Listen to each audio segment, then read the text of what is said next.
A donde quiera que vayas y donde quiera que estés, como familia estamos conectados. Y hoy, más que ayer, nos conectamos para estudiar juntos la Biblia, como familia de Centro Bíblico El Camino.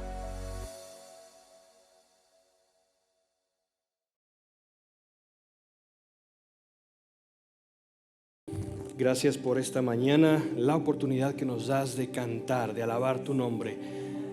Pedimos, Padre, que este tiempo de meditación de tu palabra sea usado por tu Espíritu Santo y que tú seas, Señor, el que toque nuestros corazones, que redarguya y que nos recuerde agradecer el más grande regalo, tu Hijo Jesús. Amén. Puede tomar sus asientos.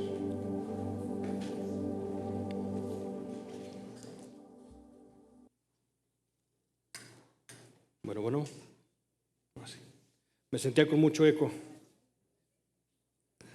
Hoy, sin querer queriendo, me puse de acuerdo con el arbolito. Traje las estrellitas y el verde del pino. Y las estrellas son uno de los símbolos que más se repiten en esta época de Navidad. La estrella, las estrellas. Y justo esta semana tuve la oportunidad de irme de campamento con mis sobrinos y mi papá. Me dieron feriado en Acción de Gracias y aproveché. Y cuando uno está fuera de la ciudad, porque en la ciudad hay tanta contaminación, no sé si lo visual, discúlpenme la ausencia del término correcto, pero hay tanta luz que se desprende de la ciudad que es muy difícil ver hacia allá, ¿no? En una noche despejada poder observar las estrellas. Pero en el campo no pasa lo mismo. En el campo no pasa lo mismo. Y tuve la oportunidad, a mí me encanta recostarme en el pasto y ver hacia arriba. Y pensar en ese universo que existe más allá de mis problemas, de mi situación, de mi vida. No sé si a usted le haya pasado algo similar, pero el universo nos recuerda la vastedad que muchas veces ni somos conscientes ni nos imaginamos. Y justo mi sobrinito me preguntaba, esas estrellas, me dice, son del tamaño del sol, ¿verdad? Son del tamaño del sol. Yo le digo, no, hay estrellas que son mucho más grandes que el sol. Y investigando, hay una estrella que, de lo que yo pude ver, UY Scuti, tiene un radio de 1700 veces más grande que el Sol. Si lo viéramos de otra manera, son 5,000 millones de soles que cabrían en el interior de esa estrella. 5,000 millones de soles. Entonces, cuando nosotros vemos esa vastedad y pensamos que la estrella que nosotros podemos ver, el Sol, es infinitamente inferior a la estrella más grande que nosotros conocemos, ahí uno se empieza a dar cuenta de lo vasto del universo. Y eso me recordaba mucho, seguramente a usted también cuando mira el espacio, me recordaba específicamente de Salmos 8, 3 y 4. Cuando veo tus cielos, obra de tus dedos, la luna y las estrellas que tú formaste, me pregunto, ¿qué es el hombre para que tengas de él memoria? Y el Hijo del Hombre para que lo visites. La vastedad del universo a mí me recuerda la trascendencia de Dios. El Dios que fue capaz de crear esa vastedad es un Dios increíble, trascendente, 3 veces santo, el totalmente otro. Y también me recordó otra cosa que hemos estado viendo con mis sobrinitos, algo menos trascendente, un relato de ciencia ficción que toma lugar también en las estrellas. Se llama La Guerra de las Galaxias, o mejor conocido como Star Wars. Y en ese relato hay características interesantes que se asemejan y nos recuerdan mucho de las verdades bíblicas, como por ejemplo la lucha entre el bien y el mal, el poder, la sociedad, el balance, la corrupción del poder y demás. Y mientras veía todo eso y recordaba el texto que vamos a ver hoy, venían muchas ideas a mi mente. El día de hoy vamos a estar hablando de Mateo, el Génesis del Nuevo Testamento, el Mateo, del capítulo 1, vamos a estar leyendo el versículo 18 y vamos a cubrir hasta el 2:15. Y la primera parte es una parte que ya tuvimos la oportunidad de escuchar en boca de nuestro hermano anciano, si no me va a regañar, hermano anciano Hugo Morales. Dice: el nacimiento de Jesucristo fue como sigue. Estando su madre María comprometida para casarse con José, antes de que se llevara a cabo el matrimonio, se halló que había concebido por obra del Espíritu Santo. Entonces José, su marido, siendo un hombre justo y no queriendo denunciarla públicamente, quiso abandonarla en secreto.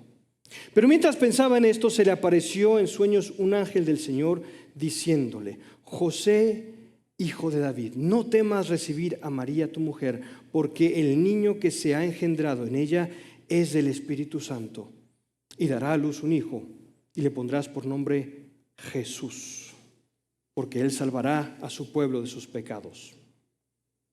Todo esto sucedió para que se cumpliera lo que el Señor había hablado por medio del profeta, diciendo: he aquí la virgen concebirá y dará a luz un hijo, y le pondrán por nombre Emmanuel, que traducido significa Dios con nosotros.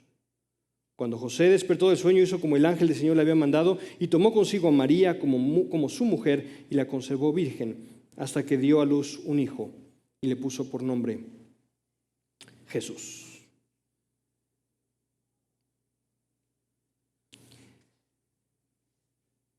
A veces nos cuesta entender la magnitud de este regalo, de este anuncio. Y la realidad por la cual nos cuesta entender la magnitud de este regalo es similar al por qué muchas veces, sin considerar la vastedad del universo, mis problemas parecen un universo dentro de sí mismos, ¿verdad? Mi situación, mi problema, la situación que me estoy enfrentando parece tan grande. Y solo basta con observar la vastedad del universo, con darnos cuenta de lo insignificante que a veces podemos ser nosotros. Y algo así parece que sucede en el caso de la encarnación. Cuando escuchamos Dios con nosotros, el Dios que se hizo hombre, nos parece una noticia repetida, recordada, fácil, y dista mucho de serlo. Primero me gustaría recordar brevemente algunas de las palabras y conceptos que salen aquí. Primero, cuando el ángel habla con José, le dice que el nombre que debe de utilizar es Yeshua. Yahvé es salvación. Yahvé es salvación. Y verán, debemos irnos un poquito más atrás y recordar incluso el término Yahvé. Muchos de los hebreos, más dicho judíos practicantes hasta el día de hoy, utilizan otros nombres, como Hashem, Elohim, Adonai, pero no utilizan Yahvé. Porque para ellos Yahvé es el nombre de Dios por excelencia y es un nombre santo, santo. Y la santidad de Dios se conecta con una palabra que probablemente nos suene un poquito extraña, pero seguramente lo hemos escuchado más de una ocasión: trascendencia. Yahvé es trascendente. ¿Qué significa la trascendencia? Muchas personas han intentado explicar la trascendencia de múltiples maneras. En muchas religiones se ha intentado entender ese concepto tan poderoso. Un ejemplo lo tenemos en el taoísmo. Uno de los fundadores, Lao Tzu, dijo: el camino que puede ser nombrado no es el verdadero camino. Es decir, si tú y yo podemos comprender la realidad absoluta, podemos comprender a Dios, entonces no es Dios. No obstante, ellos se quedaron ahí. En el hinduismo o en el budismo es una fuerza más apersonal. El Brahman, algo que la gente no entiende como persona. Nos suena parecido, por ejemplo, en el caso de la Guerra de las Galaxias, a la fuerza. Esta cosa etérea que no es persona, que es como un balance. Pero porque las personas han entendido que como seres humanos no podemos comprender la realidad absoluta. No la podemos comprender. El momento que llegamos a comprender la realidad absoluta, nos volvemos Dios. En otras palabras, entre nosotros y Dios hay una brecha inseparable. Inseparable. Dios no es uno como nosotros. Y es más, esta brecha es tan inseparable que nos impide también a nuestra mente entender correctamente a Dios. No lo podemos entender. Por nuestras fuerzas y méritos no podemos entender la trascendencia de Dios. Por eso se repite vez tras vez tras vez, santo, santo, santo. Es completamente diferente. Un teólogo llamado Karl Barth lo resumió de esta manera: el totalmente otro, completamente diferente de ti y de mí. La trascendencia de Dios.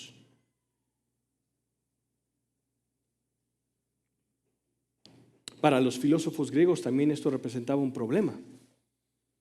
Un Dios no podía ser personal o estar atado a tiempo y espacio, porque Dios tenía que ser completamente inmutable, completamente impasible, sin cambios.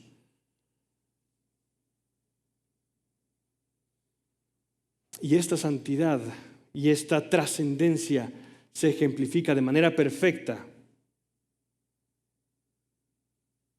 en el hecho de que Él es completamente santo y nosotros somos pecadores. Otro teólogo de los primeros siglos del cristianismo, Agustín de Hipona, lo entendía como en una pirámide. Y él entendía a Dios como el ser supremo, pero también como el bien supremo. Y como nosotros no somos Dios, estamos alejados del bien supremo. Y esa es la maldad. La ausencia de Dios es la maldad. Y hay una brecha inseparable. Una brecha inseparable. Entonces imaginen cuando en Isaías 7, cuando el profeta está hablándole a Acaz, dice lo siguiente: Isaías 7:14. Por tanto, el Señor mismo les dará esta señal: una virgen concebirá y dará a luz un hijo, y le pondrá por nombre Emmanuel, Dios con nosotros. El pueblo de Israel tenía una ansia y un deseo permanente por la presencia de Dios. La tragedia más grande del pueblo de Israel fue cuando la presencia de Dios se apartó de ellos, cuando la Shekinah se va en el Antiguo Testamento. Verán, para ellos la presencia de Dios era tan fuerte que incluso vemos en el Antiguo Testamento, en una guerra que en Jueces se nos relata, toman el arca de Dios y dicen: si el arca de Dios está con nosotros, Dios nos hará ganar la batalla.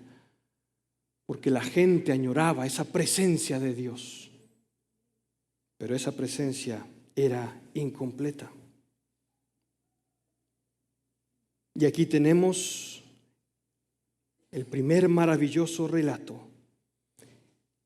Ese Dios trascendente, ese Dios 3 veces santo, ese Dios en el que el Antiguo Testamento prácticamente prohibía a la gente utilizar su nombre sin la más completa santidad, que no podía ser nombrado. Ese Dios venía a ser uno con nosotros. Y entonces se predicaba Emmanuel, Dios con nosotros. Esto en el mensaje cristiano es maravilloso. En el Islam tenemos esa separación que persiste. Se han enviado profetas, Mahoma, el último profeta, pero nunca Dios ha sido uno de nosotros. En las religiones orientales Dios nunca ha sido persona. En el judaísmo Dios nunca ha sido uno de nosotros tampoco. Y aquí tenemos el anuncio más grande. Dios se volvía uno como nosotros y uno con nosotros. En el 300 más o menos después de Cristo, las primeras herejías y conflictos que se dieron en la iglesia era precisamente por eso, porque la gente decía, ¿cómo es posible que un Dios perfecto, santo y trascendente pueda ser un hombre? Y ahí llegaron los primeros conflictos cristológicos. Y un teólogo llamado Atanasio resumió el porqué de la encarnación y dio 4 razones. La primera, porque nadie puede cambiar la corrupción en incorrupción sino el Creador. Y por eso era necesaria la encarnación. 2, porque nadie podía restaurar la imagen perdida del hombre, sino el que expresa la imagen del Padre, Jesucristo mismo. Por eso era necesaria la encarnación. 3, porque nadie podía hacer la mortalidad inmortalidad, sino la vida misma en Él, Jesucristo. Por eso era necesaria la encarnación. Y 4, porque nadie podía enseñarnos acerca del Padre, sino el Hijo mismo. Por eso era necesaria la encarnación. El mayor regalo de Adviento es celebrar que Dios es uno como y con nosotros. Él comparte y entiende nuestro dolor y también se ha revelado a la perfección. No es un Dios alejado, es un Dios que ha venido y se ha encarnado compartiendo con nosotros nuestra humanidad. ¿No es ese el regalo más grande?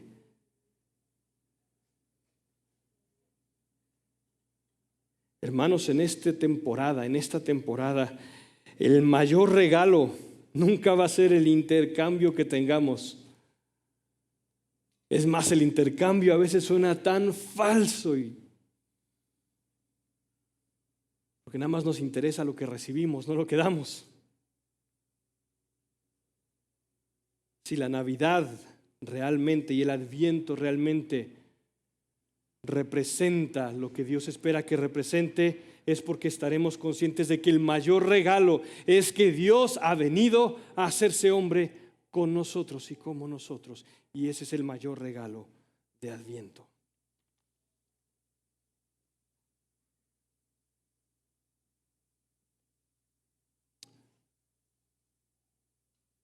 El Dios que se hizo hombre es uno de nosotros.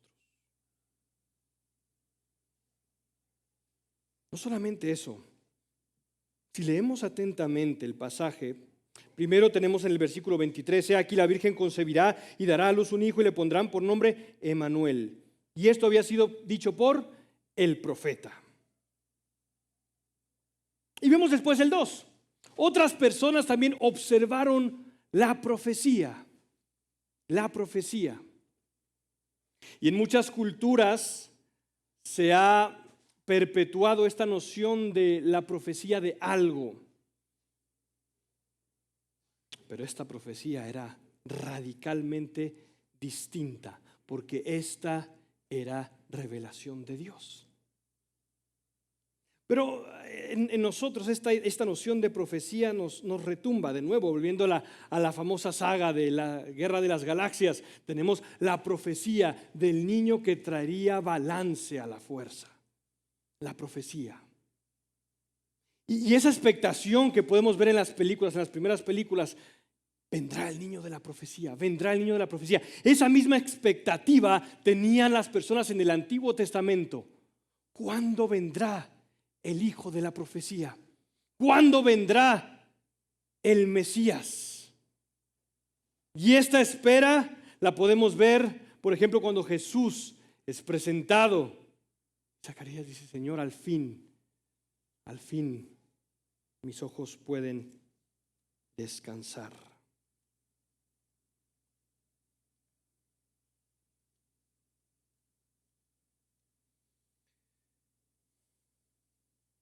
En el 2 tenemos la descripción de estos magos que vienen por esa señal. Después de nacer Jesús en Belén de Judea, leo del 2:1, en tiempos del rey Herodes, unos sabios del oriente llegaron a Jerusalén preguntando: ¿dónde está el rey de los judíos que ha nacido? Porque vimos su estrella en el oriente y lo hemos venido a adorar.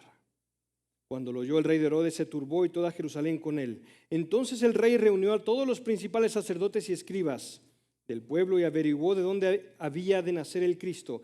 Y ellos le dijeron: en Belén de Judea, porque así está escrito por el profeta: y tú, Belén, tierra de Judá, de ningún modo eres la más pequeña de entre los príncipes de Judá, porque de ti saldrá un gobernante que pastoreará a mi pueblo Israel. Él estaba citando al profeta Miqueas en Miqueas 5:2. Pero tú, Belén Efrata, aunque eres pequeña entre las familias de Judá, de ti me saldrá el que ha de ser gobernante en Israel, y sus orígenes son desde tiempos antiguos, desde los días de la eternidad. Entonces Herodes llamó a los sabios en secreto y de ellos determinó el tiempo exacto en que había aparecido la estrella. Y enviándolos a Belén dijo: vayan y busquen con diligencia al niño, y cuando lo encuentren avísenme para que yo también vaya y lo adore. Después de oír al rey, los sabios se fueron, y la estrella que habían visto en el oriente iba delante de ellos hasta que llegó y se detuvo sobre el lugar donde estaba el niño. Cuando vieron la estrella, se regocijaron mucho con gran alegría. Entrando en la casa, vieron al niño con su madre María, y postrándose, lo adoraron. Y abriendo sus tesoros, le presentaron obsequios de oro, incienso y mirra. Y habiendo sido advertidos por Dios en sueños que no volvieran a Herodes, se fueron para su tierra por otro camino. Imaginen que van ustedes con esos sabios del oriente caminando. Han pasado por mucho tiempo siguiendo la estrella. Recuerden, la estrella, el signo de aquello totalmente diferente a nosotros, externo a nuestro planeta. Les llegaba y les decía: aquí está el Hijo de Dios. El Hijo de Dios. El niño de la profecía. En toda Jerusalén y en todo Israel había una expectación por el Mesías. Había una expectativa por el Mesías. Lo podemos ver, por ejemplo, en los relatos de Macabeos. Cuando salen los libertadores y dicen: yo soy el enviado para liberar a mi pueblo. Después podemos verlo en Lucas 7:20, cuando preguntan a Jesús: Jesús, ¿eres tú el Mesías o tenemos que esperar a otro? Ellos esperaban un Mesías. Su corazón latía con el deseo de que llegara ese Mesías. Y ese Mesías llegó y cumplió todas y cada una de las profecías. ¿Y qué de nosotros? ¿Esperamos la profecía? Si estuviésemos en los zapatos de ellos, esperaríamos con ansias la llegada del Hijo de la promesa. O probablemente estaríamos distraídos pensando en otras cosas, atascados en aquello que nos aflige y aquello que nos miente, que la realidad que conocemos es la realidad absoluta. En otras palabras, estamos tan inmiscuidos en nuestra vida que no esperamos al Hijo de la promesa. Nosotros sabemos que ya llegó. Nosotros sabemos que ya llegó. Pero si nuestro corazón da por sentado el regalo más grande de salvación, probablemente es porque nuestro corazón no ha entendido la profecía. No podemos dar por sentada la salvación. No podemos dar por sentada la venida de Dios. Nuestro corazón debe de rebosar de gozo, al igual que los primeros pastores y sabios del Oriente. El Dios que se hizo hombre cumplió las profecías. Desde el Génesis, cuando cae Adán y Eva, y pasando por cada uno de los prototipos de salvación, el arca de Noé, Moisés liberando al pueblo, el pueblo de Israel siendo llamado para hacer luz a las naciones, Dios estaba dando atisbos de esta profecía y la gente lo esperaba. Y tu corazón y el mío debe de esperar con ansias y sentirse al igual que ellos y decir: ¿cuándo, Señor, llegará el Hijo de la promesa? Y cuando llega el 24 y recordamos el gran regalo de la promesa, nuestro corazón puede saltar de gozo y decir: ha llegado el Hijo de la promesa. Dios está con nosotros. Se han cumplido todas y cada una de las profecías. El Dios que se hizo hombre cumplió las profecías. Y finalmente tenemos en la última parte del relato, el 13 al 15, después de haberse marchado ellos, un ángel del Señor se apareció a José en sueños, diciendo: levántate, toma al niño y a su madre y huye a Egipto y quédate ahí hasta que yo te diga, porque Herodes quiere buscar y matar al niño. Y levantándose José, tomó de noche al niño y a su madre y se trasladó a Egipto y estuvo allá hasta la muerte de Herodes, para que se cumpliera lo que el Señor habló por medio del profeta, diciendo: de Egipto llamé a mi hijo. Ahora, para ti y para mí puede sonar un poquito extraño que el rey Herodes, sabiendo que el Salvador vendría de Belén, habiéndole preguntado a las personas que leían que el Salvador venía de Belén, toma una actitud tan obstinada, toma una actitud tan confrontativa y, no sé, tú y yo habríamos pensado, bueno, si es así, si efectivamente el Salvador viene de Belén y esto ha sido dado mediante profecía, ¿qué puedo hacer yo en contra de la profecía? ¿No? Suena un poquito extraño luchar contra la profecía.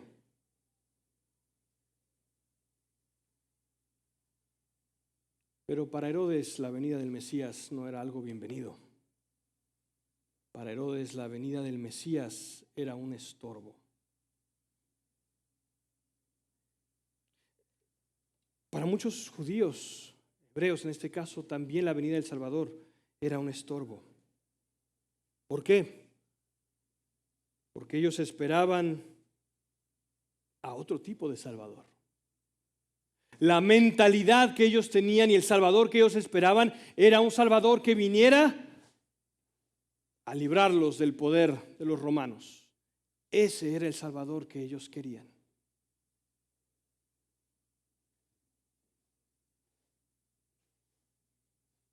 No obstante, a José, volviendo atrás, se le explica qué tipo de Salvador va a ser Jesús. Y volviendo a leer, dice el 21, dará a luz un hijo y le pondrás por nombre Jesús, porque él salvará al pueblo de sus pecados. Al igual que los macabeos que malentendían la salvación, o los celotes que esperaban que el Salvador viniera con truenos, relámpagos a instaurar un reino en esta tierra y destronar a los romanos, o en el caso de Herodes, que no esperaba un Salvador. A veces tú y yo esperamos un Salvador distinto. Tú y yo esperamos un Salvador que me dé prosperidad. Esperamos un Salvador que nos traiga felicidad y bienestar económico. Esperamos un Salvador que me salve solo a mí. que me vaya bien a mí. Pero el plan de salvación de Dios que había iniciado desde el principio contemplaba mucho más de lo que los celotes, de los que Herodes, de lo que los macabeos, de lo que tú y yo podíamos contemplar. El plan de salvación de Dios era mucho más grande. El plan de salvación era para todos. No solamente para mí, no solamente para mis problemas, no solamente para mi riqueza y bienestar. Contemplaba a la creación entera, contemplaba al individuo y a la sociedad. Era un plan de salvación en amor y entrega de sí mismo. Y aquí yo te pregunto, ¿cuál es tu idea de salvación? Porque tal vez si tú y yo hubiésemos vivido en esa época, habríamos rechazado a Jesús, porque el mensaje de salvación que esperábamos no era el que se nos predicó. Porque se nos ha vendido la idea de que el que es hijo de Dios siempre le irá bien. O porque hay que ser hijos de Dios y hay que venir a Cristo para que el Señor pueda otorgarnos de sus bendiciones y prosperar económicamente. O para que yo pueda entonces sentirme mejor a mi prójimo y ahí anclar mi deseo de salvación. Y la salvación se rehúsa a ello. La salvación del Señor es para todos. La salvación de Dios no va al síntoma, va al corazón del problema. Jesús nos salvaría de nuestros pecados. No iba a instaurar la paz por medio de la política. No iba a instaurar la paz por medio de un líder. Iba a instaurar la paz trayendo salvación a la raíz del problema. El Dios que se hizo hombre para salvar al mundo.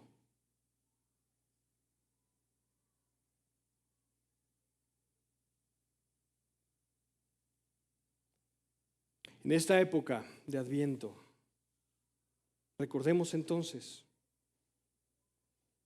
nuestro Salvador se hizo hombre, uno como tú y como yo. Desde la encarnación salvó esa distancia abrupta que existía entre Dios y nosotros, esa trascendencia de Dios. El Dios que se hizo hombre es uno de nosotros. El Dios que se hizo hombre cumplió cada una de las profecías en las Escrituras y nos trae salvación a ti y a mí. Y el Dios que se hizo hombre salva al mundo entero. Esas son las noticias maravillosas del Adviento. El Dios que se hizo hombre cumplió las profecías.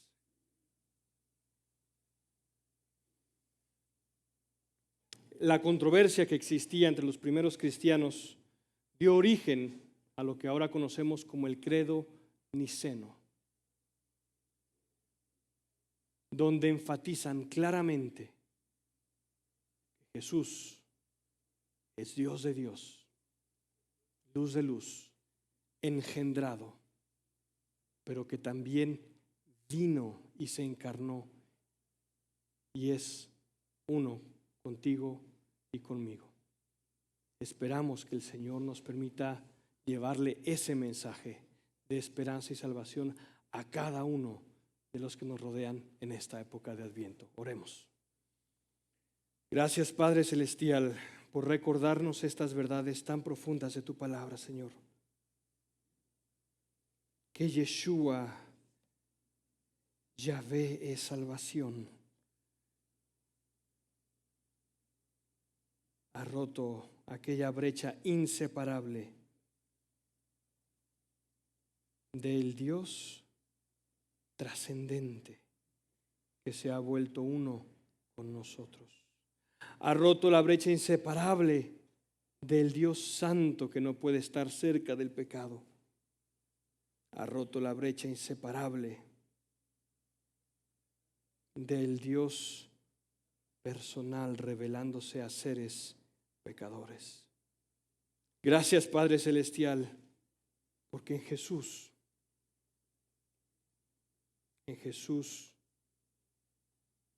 tú te has revelado. Pedimos, Señor, que tú nos recuerdes estas verdades.